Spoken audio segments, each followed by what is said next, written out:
It all began in 1925, a proud club forged in South Yorkshire's steel and sweat. The differences of town and county signed away on this day 100 years ago, a vow that together they would be stronger. Rotherham United was born, and with it a story of grit, passion and unbreakable spirit. By 51, we were champions, 3rd Division North, ours. Jack Shaw's goals, Reg Freeman's men, our first history made. And then came arguably our finest ever hour. Just goal average denied Andy Smales' Merry Millers a place in the top flight. Granger and Guest, simply the best. Some story that would have been. A decade later, the names Bainbridge, Ironside and the heroes of 61 wrote their name into folklore. The legends of the League Cup. They lit the fire. And many more would stoke it. Greats like Dave Watson wore the red and white with pride, while the Doc and Emlyn Hughes managed us onto the footballing map. Among our most famous sons, Danny Williams, a Thriber lad, who will forever sit atop the appearance charts, and Derek Dalton, the superfan, whose clock signifies that while time will pass, his legacy will never be forgotten. Jack Mansell brought a modern edge, Jim McGuigan gave our youth a chance. Then came Ian Porterfield, and in 81 everything clicked.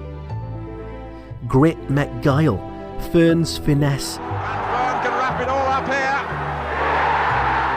here. Towner's tricks, Towner. and Ronnie's ruthlessness. Here comes for more. Oh, and a local left-back by the name Breckin delivered our second championship. And this time it's for real.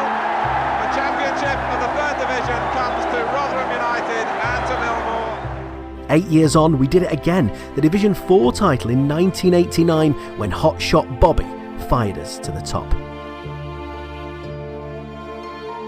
Then, 96. Our first Wembley wonder. 20,000 Millers made the pilgrimage to see John and Archie's boys down Shrewsbury. Gemmo, the man of the moment. Oh, it might be something for Jemson again here. Oh, it must be a goal. 2 for Jemson, 2 for Rotherham.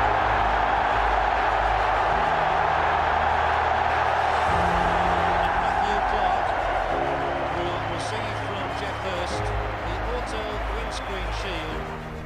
And then, the return of the king, Ronnie Moore. Nobody saw it coming, but it came all the same. Fortune West's header, the Branston stomp at Hartlepool, then Alan Lee. Alan Lee is sending us to the 1st Division with a goal that still echoes through time. Alan Lee, 30 yards out, it's on his left foot, he finds Watson, Watson's looking for an overlap, then he turns away, plays it to the edge of the area, finds Alan Lee, can he turn, he shoots!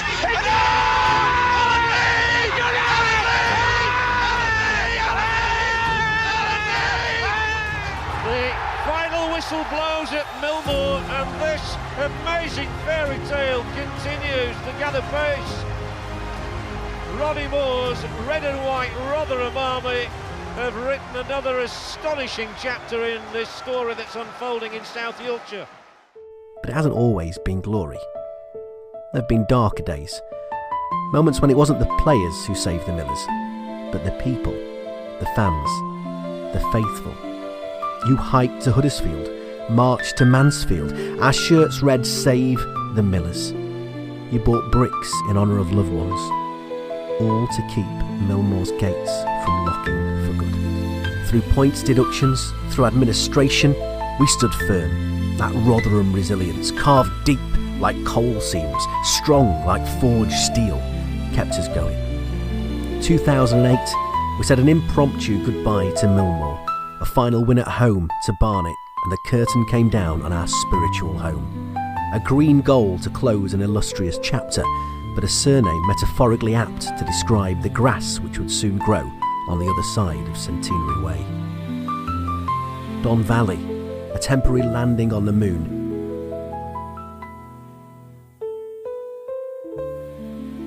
But that something was building. A new dream. Someone had started spreading the news, and in 2012 we came home. New York rose, and with it, so did we. A new home for a new season. This a first competitive fixture for Rotherham United at the New York Stadium. After 4 years away in Sheffield at the Don Valley Stadium, fans are heading home. Steve Evans' men ignited the spark. Pringle, Nardiello, Frecklington tangled in a promotion-winning pile of joy.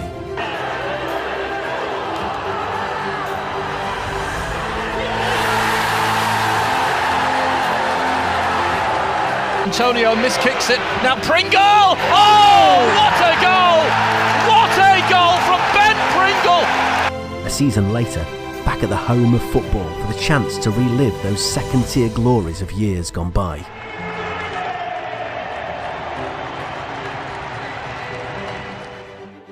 Ambitious? Yeah. But brilliant. Oh, so brilliant.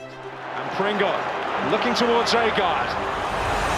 Ravel, ambitious, but brilliant!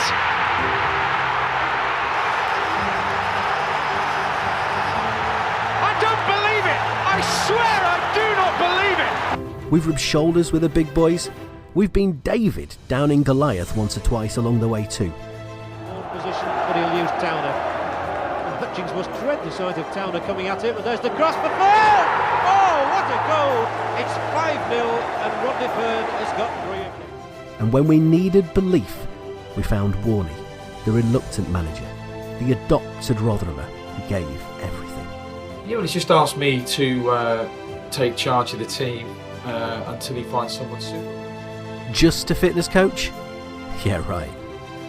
Yet more memories made, and a captain, no, a magic man who performed the most memorable tricks under the arch. Keeper stays at home, up to the heads and round the back, and it's Richard Wood again! It's Richard Wood! The captain of Rotherham United! It's his 2 goals which have sent Rotherham United back to the Championship. They'll be playing the big clubs again next season as the trophy's lifted high into the sky. In 2021, we shattered records, the meanest defence, a mountain of points, and yes, more silverware at Wembley. Makes something happen. Wiles bends one towards the top corner. Wonderful from Ben Wiles. Absolutely superb from the Rotherham lad. And there you have it. Richard Wood lifts aloft the Papa John's trophy. Just do not write off this Rotherham United side. It's glory for Paul Warne's men. Benny wins it back for the Millers. It's Kelly! It's a debut goal for Georgie Kelly! Start spreading the news! Rotherham United are heading back to the Championship! A century of highs and lows, of heroes and heartache, of red and white. They call it the Rotherham United roller coaster. Once town and county, always United.